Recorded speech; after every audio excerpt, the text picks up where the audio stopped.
我丈夫年少时因为哥哥的出钱帮扶，才有了好前程。他对哥哥心怀感激，我亦是如此。奈何他给我们娶了一个挟恩图报的贪婪嫂子，嫂子要求越来越过分，还得忍让，那不是我的风格。我决心让他在贪婪中灭亡。大家好，开始今天的分享之前，希望你能给人间烟火点个订阅，我将会分享更多优质的内容，那已经是在他能力范围内最好的一个了。你还嫌弃？我拿着电话，心里一阵暴躁，但想着对面的人挺重要，我还是忍住了扔出电话的冲动。你儿子的能力如何？你心里没数吗？既然你觉得他这样牛，自己开公司让他当老板好了。越说越暴躁，我没好气的一顿怼。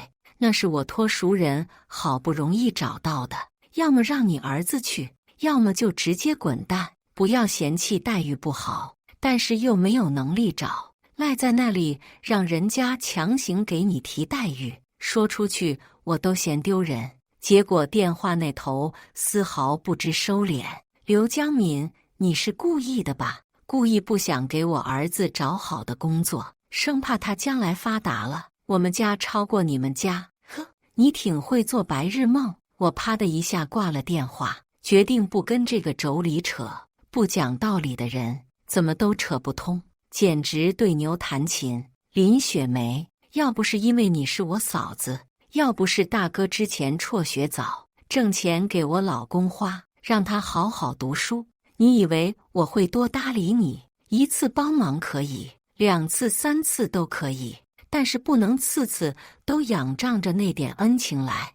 你当我刘江敏是软柿子吗？那么好捏？想起林雪梅那个性格，没本事又爱计较，还爱捡小便宜，在电话里嫌弃工作不好，指不定要颠颠而去，去了嫌弃待遇不好，可能会提我的名字，让人专门照顾他儿子。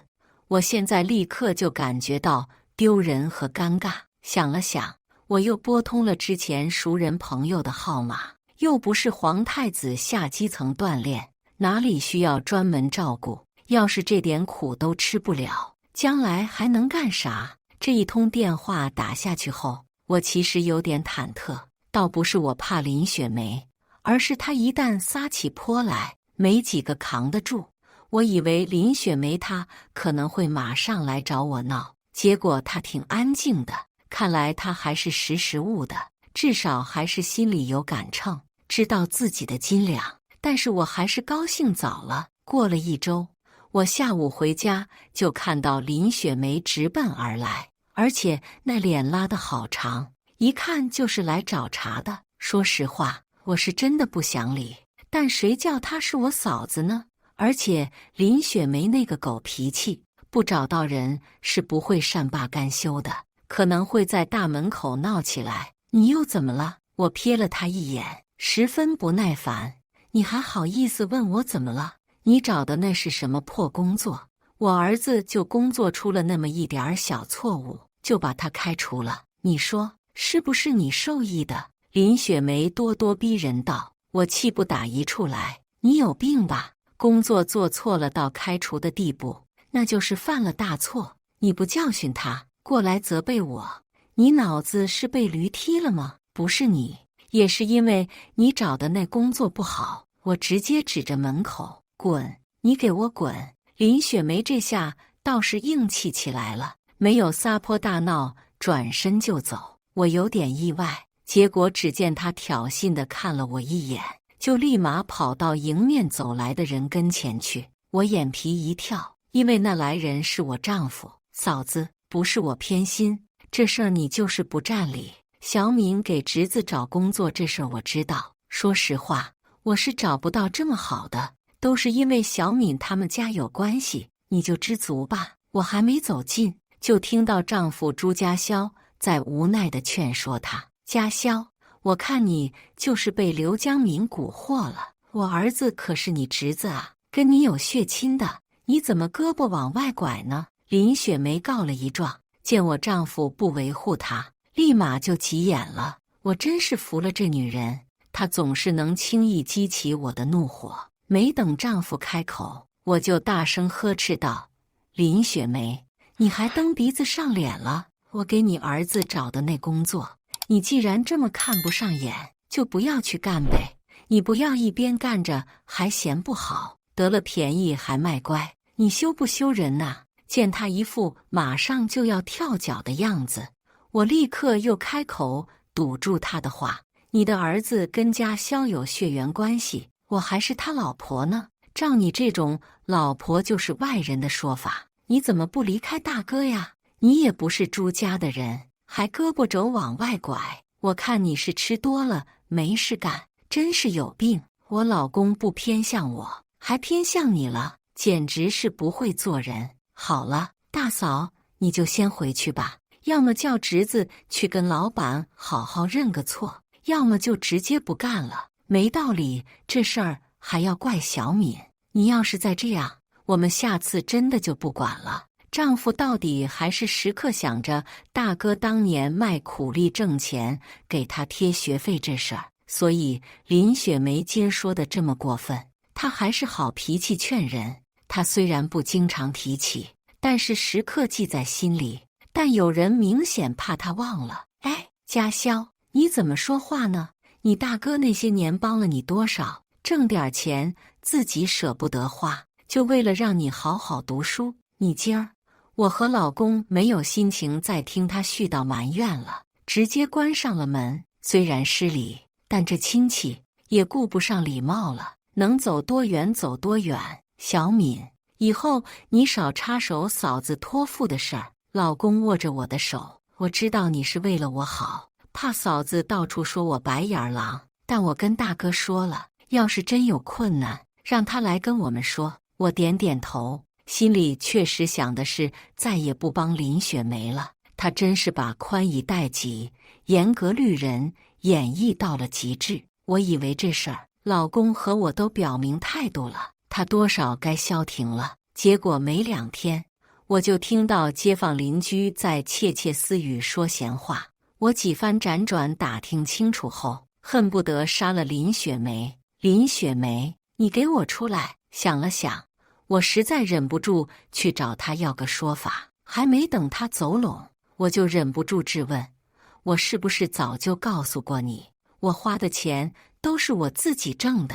林雪梅没有回答。既然都说清楚了，你为什么还要造谣？林雪梅还是没说话。看到我这气急败坏的样子，她居然得意地笑了。这贱样，我直接没忍住，啪！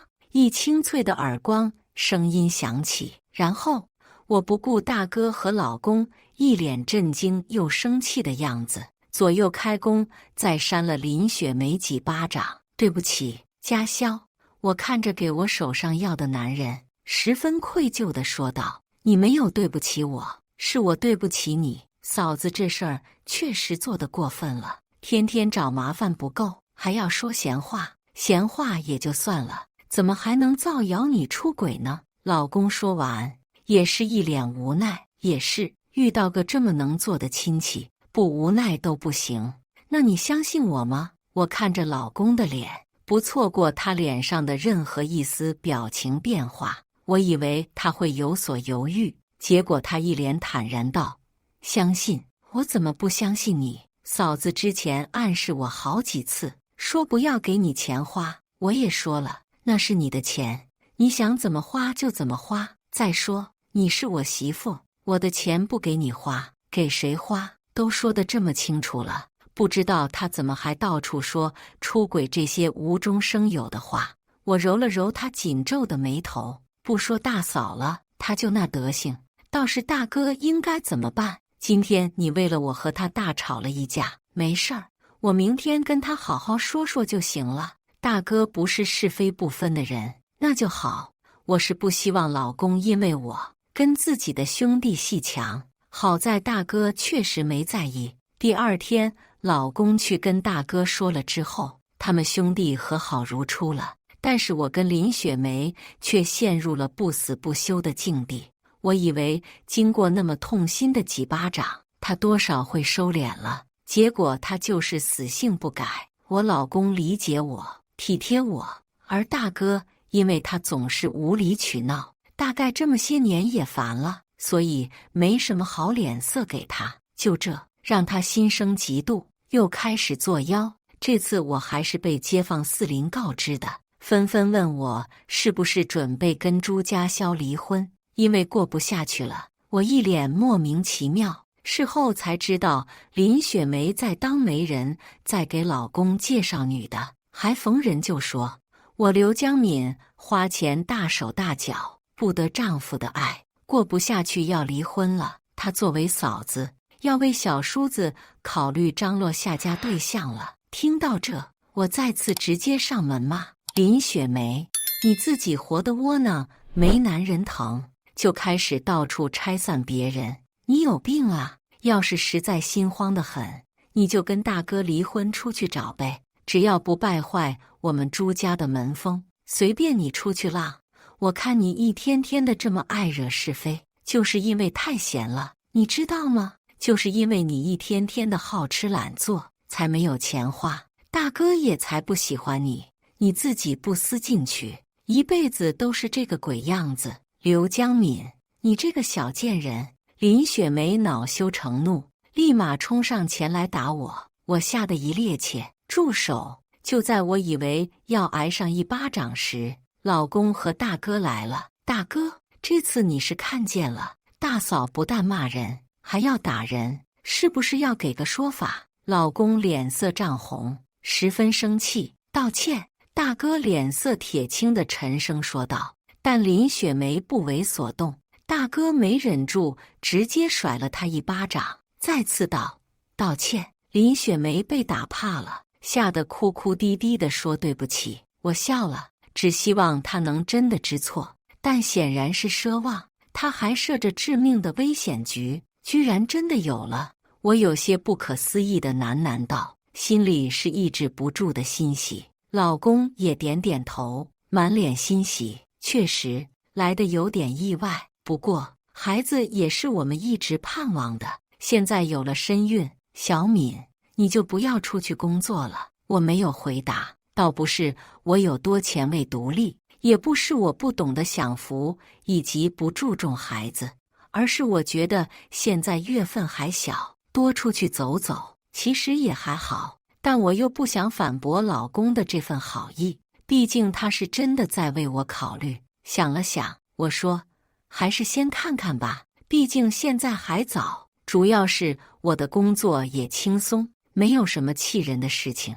老公当然是体贴我的，听我这么说也点点头。那也好，但你只要是不想工作了，完全不用出去工作，毕竟家里也不差钱。对了，这个好消息确实不只应该我们独享，也应该告诉大哥，最近家里确实没有什么高兴的事情了。老公想了想，又突然补充道，确实，最近一大堆烦心事，而且还是林雪梅带来的。林雪梅，想起这个名字，我就想说个什么，但是看到老公满脸喜色，我最终还是忍住了。罢了，林雪梅在做，也只是在外面做，断不敢跑到我们家里来使绊子。何况这是小叔子的孩子，也是他的侄子。果然，老公把我怀孕的消息告诉大哥之后，大哥很高兴，并连连说明天早上就过来，两家人一起吃个饭，庆祝一下。虽然大张旗鼓的，但我也理解，毕竟哥俩的年龄差的也不是太大。但是哥哥的儿子都已经出来工作了，而弟弟的孩子还在腹中。只是第二天，我看到林雪梅也跟着来了，心里有些莫名的不愉快。看见她，我就想起最近的糟心事，尤其是她准备给老公介绍女人，但她现在言笑晏晏的，我也不好伸手打笑脸人，只能忍着。小敏，这是我昨天下午买的一些补品，拿来给你好好补身子，毕竟你现在是2个人了，得注意点。大哥朗声道，这些都是好东西，当年你嫂子怀孕的时候也吃了这些，放心，没问题。我接过礼物，谢谢大哥，真是破费了。嗨，一家人说什么两家话？大哥不在意的摆摆手道。我仔细观察了一下他的神情，发现他似乎真的并没有在意昨天下午我和林雪梅发生的不愉快。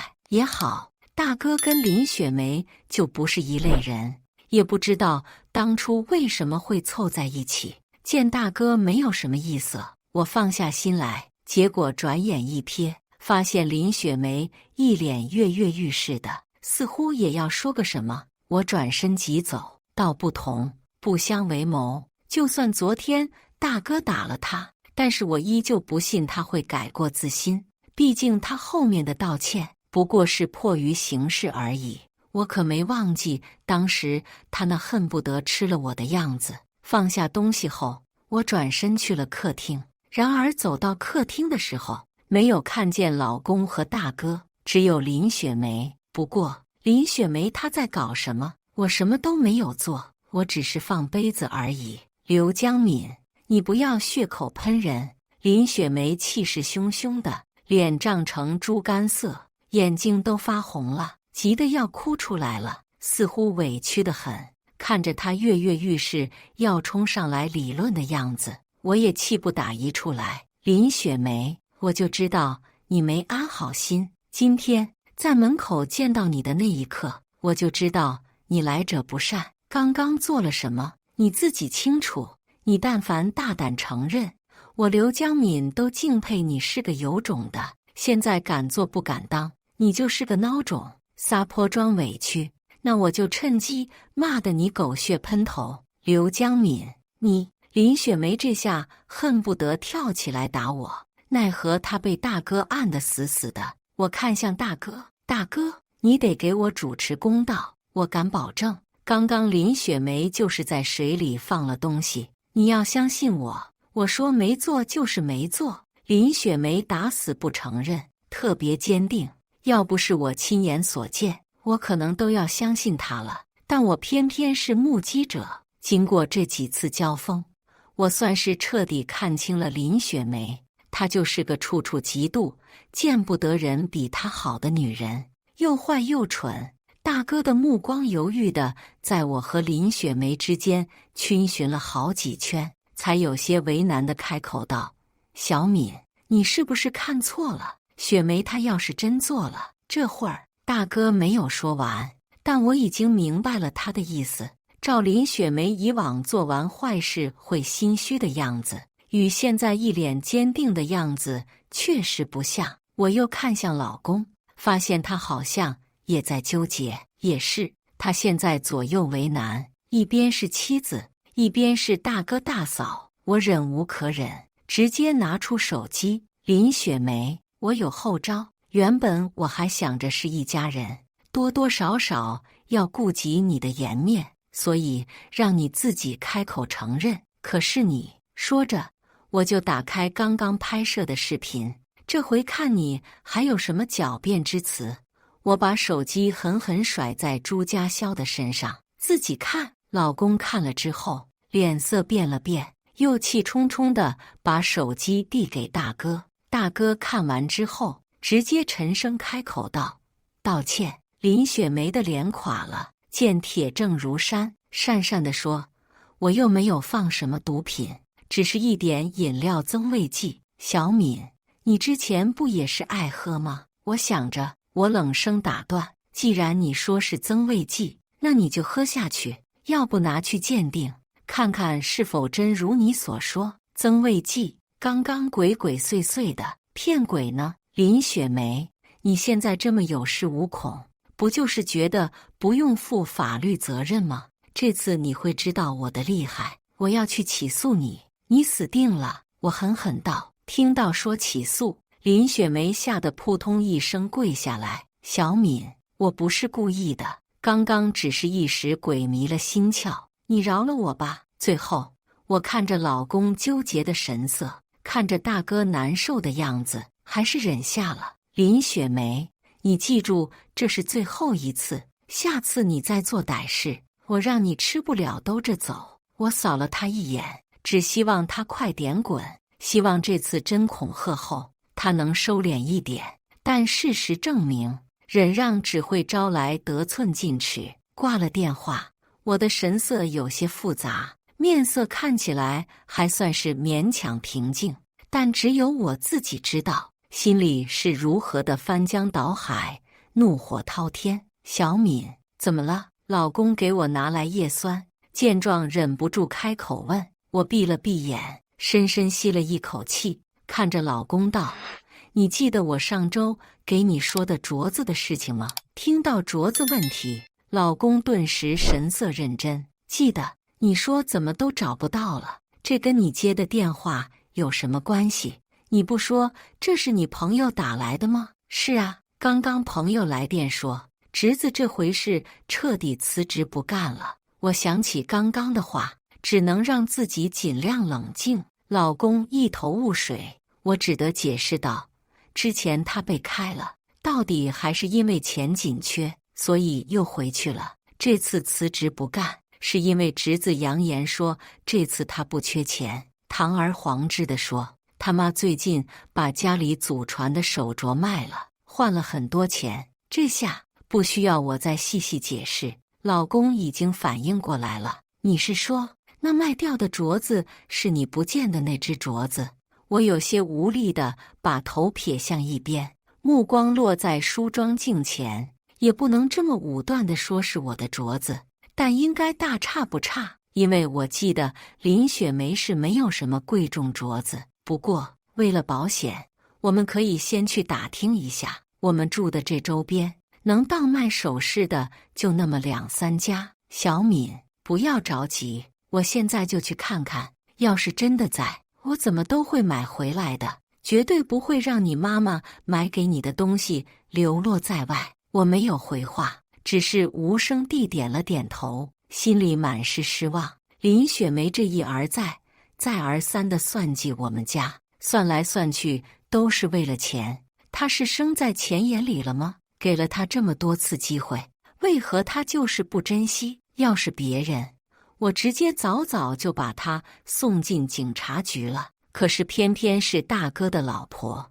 那些年，虽然我没有在老公的身边，但我也知道，若是没有大哥的帮扶，我老公不会有今天的学识和成就，也许我根本就遇不到他。说到底，还是要看大哥的面子。果然，老公出去不久，就打电话回来说，看到我的镯子了。之所以如此确定，并不是说这里的首饰店买不到那么贵的，而是因为我的那只镯子本来就有一些小瑕疵，只有我和老公知道。我让他赎回来，我们一起去大哥家问问。我不知道你说的是什么镯子，我根本就没有见过。林雪梅一副死猪不怕开水烫的样子，比以往任何一次被抓到把柄都还淡定。我把镯子放在桌子上，也慢悠悠地说道：我知道你认为这次没有人证，只有不会说话的镯子，并不能咬定是你拿的。但是我知道，你自上次下药之后，以关心我的名义，假仁假义来了2次，而我的镯子是第2次失踪的，所以你就是1周前偷的。至于你高兴的没有说服力的物证，你也不用担心，我有的是办法证明。说完，我不再看大哥和老公的脸色，直接拿出手机打了一个电话。喂，警察吗？我要报警。经过我们调查监控视频以及交易记录，这只手镯确实因为上面有损坏细纹，价值有所降低，而其中的损坏细纹与交易记录上表明的一样，所以这只镯子确实系林雪梅女士偷盗而来，转卖至首饰店，且偷盗的是刘江敏女士的手镯。警察看了看林雪梅，又继续说道：林雪梅女士需要赔偿刘江敏女士手镯的金额，并带回警察局调查。听警察说完，我面无表情地看着林雪梅，只好奇她接下来要怎么演。不是我对她的一举一动好奇，而是我真的受够了她了。要是有一劳永逸的方法，我只希望她永远都不要再出现在我面前。小敏，小敏，对不起，对不起。还没有等警察有什么动作，也没有大哥逼迫他，林雪梅这次居然主动跪到我面前，哆哆嗦嗦的，泣不成声。我握了握拳头，下定决心，这次再也不要放过林雪梅，无论她怎样求情，都不会放过。或许她这种自私自利的人，只有真正的痛彻心扉一下，才能勉强将心比心，感受一下别人承受的他所带来的痛苦。嫂子真的知道错了，这回真的知道错了。你不要让他们将我带去警察局，求求你了，真的求求你了。哭着哭着，林雪梅居然跪着走到我的面前，抱着我的腿哭。我一阵心烦意乱，滚开，小敏，小敏！林雪梅哀哀地叫着。我看了一眼大哥和老公，他们都沉默在一旁不语。我咬了咬牙，狠心道：“你总是这样一而再、再而三的打扰和伤害我，我也很烦的。看到你我就觉得不舒服，你让我不痛快了。我已经好脾气的3番5次让你收敛，可是结果呢？你就是再接再厉的陷害。这次我无论如何都不想放过你了。现在只有你不痛快，我才痛快。既然你真的已经知道错了，想必会替我和腹中的孩子考虑吧。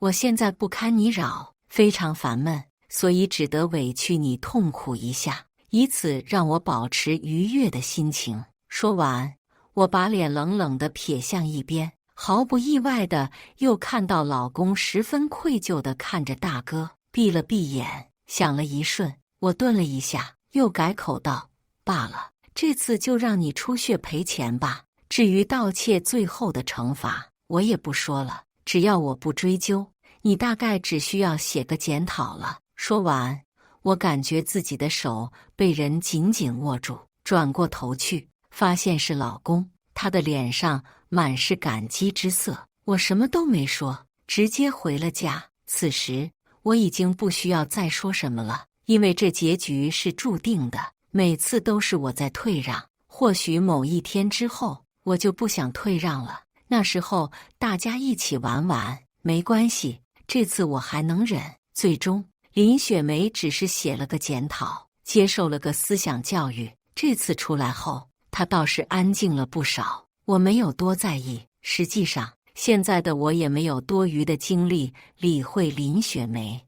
我只关心腹中的孩子怎么了。好在他够顽强，我以为会一直这样持续下去，然而我却再次被打击。我辞职了，专门在家养胎，顺便展示一下小厨艺，让自己不至于那么无聊。前段时间一堆糟心事，让我觉得自己应该谨慎一点，毕竟这是我和老公的第一个孩子。小敏，你这是又买完菜回来了？邻居大妈看到我，热情地寒暄道：“在家里没事呢。”我有些不好意思地笑了笑。邻居大妈笑着走向我，看了看四周，收敛起神色，欲言又止。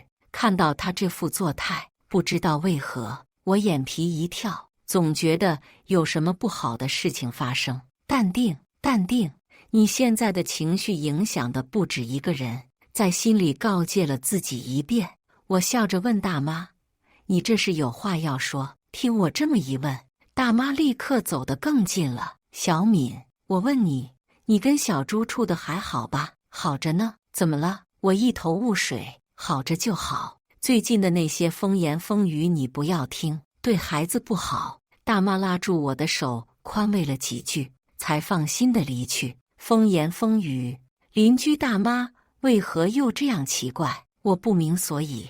但从小区楼下到家的路上，我走了漫长的1个小时，也明白了邻居大妈为何问得那么莫名其妙。又是林雪梅，看来她就是爱耍贱。好了，伤疤忘了疼。我以为她经过上次的教育，怎么着也知道收敛、低调做人了。但是现下看来，我又再一次看走眼了。林雪梅又不安分地到处散布闲言碎语，且这次应当是上次他下药没有成功的补刀。他给我的街坊邻居，他周围住的人散播。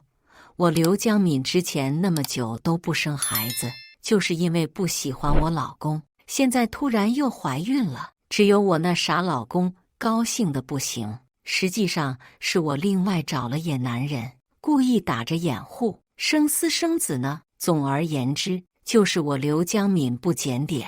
现在的孩子也不是我老公的，是我给老公戴的绿帽子凭证。我悠悠地叹了口气，抚摸了一下肚子，心情十分平静。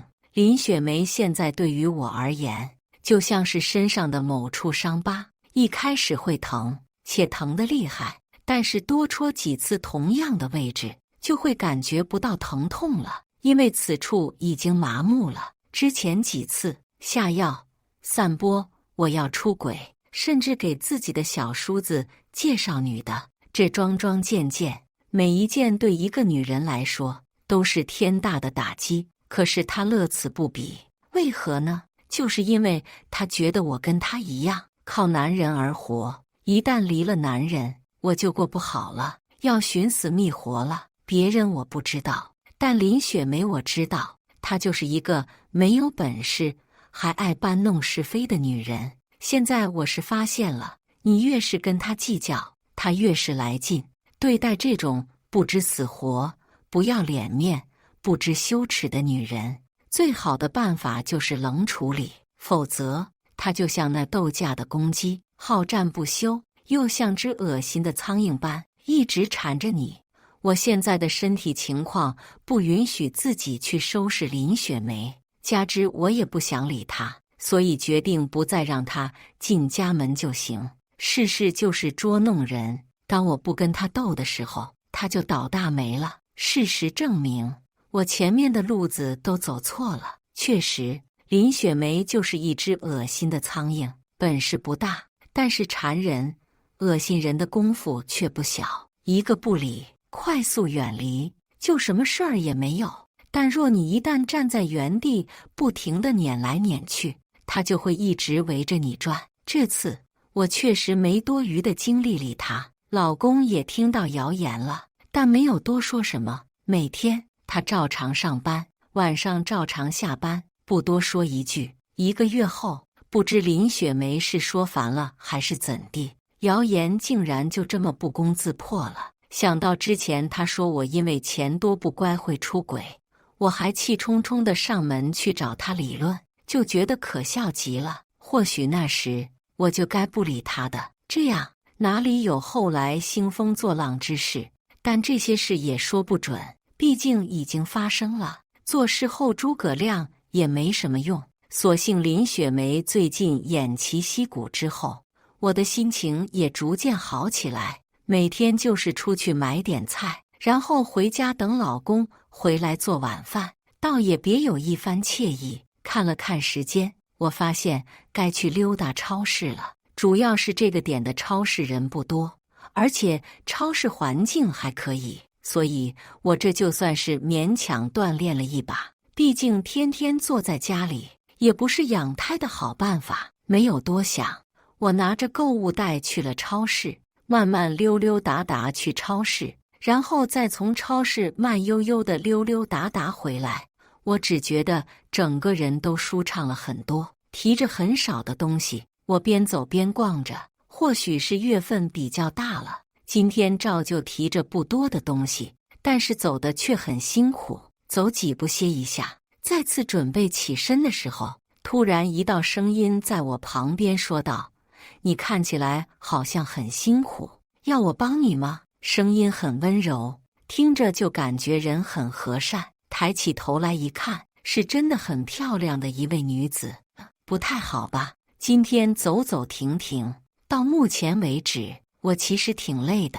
要不是老公还要好久才回来，我一定让他顺道来接我，但他不行，所以我只能自己走。现在有个人帮我，我自然是欣喜的，但是也不想过多麻烦别人，毕竟人家愿意和真的来帮是两码事。没事，反正我也去那个方向。说着，他用手指了指前方，看到他指的就是我回去的方向，我心里松了一口气，同时在心里暗暗决定，明天乃至以后都不要单独出来了。好啊，谢谢你啊，我也不再推辞，毕竟我还是真的想要人扶着的。被面前这个跟我年纪差不多大的女人一路扶着，这么有一搭没一搭的聊着，竟也快速且轻松地回到了小区门口。今天真是谢谢你了，你真是一位好人，我真心诚意地感谢着。只觉得面由心生这个词简直太准确了，这个女生就是最好的例证，长得就很柔和漂亮，人也善良，没事，举手之劳。说完，她就朝我挥了挥手离开。我目送她离开，转身回去，但突然我又鬼使神差地转过身，看见那个女子此时正和一个男人挽着手。等等，那个男人是……想了想，我还是把手机上的照片发了出去。小敏，吃饭了。刚发完，老公就在客厅喊了：“来了。”我坐下，有些神思不属，想了想，还是开口问道：“老公，大哥他们近来还好吧？”老公，怎么突然问起他们来了？应该还不错，毕竟大嫂这些天消停了，大哥的日子应该就好过了。也是，听到这话，我点点头，没有再说什么。但是第二天一大早，夺命连环 call 就来了。什么？你们要离婚？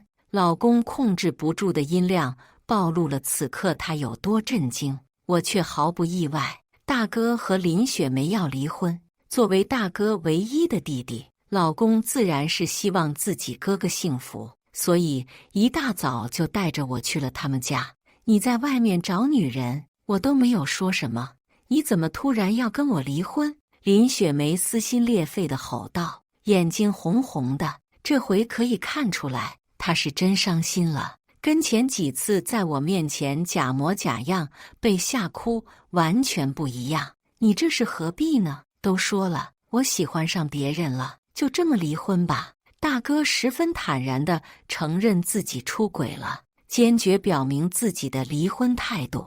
我有些诧异他的坦诚，居然就这么承认他昨天与其他女人约会了。是你对不起我，没道理，我现在还要受你的委屈。你说离婚就离婚，孩子怎么办啊？林雪梅哭哭啼啼道。我听得心里一阵厌烦，这一瞬间，他们两人我都看不惯。孩子已经长大了，再说我也没有对不起你，当初你为什么跟我结婚，你自己心里清楚。我们两个的婚姻可不是家萧和小敏那般诚心相爱，我们的婚姻充满了权衡利弊与算计，你自己清楚。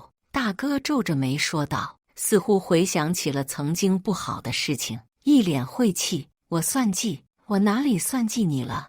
我为你生儿育女，还叫算计你了？林雪梅不可置信道。大哥似是火了。林雪梅，你不要把自己说得这么冠冕堂皇，伟大不已。当初你之所以嫁给我，不就是因为我当时挣了些钱？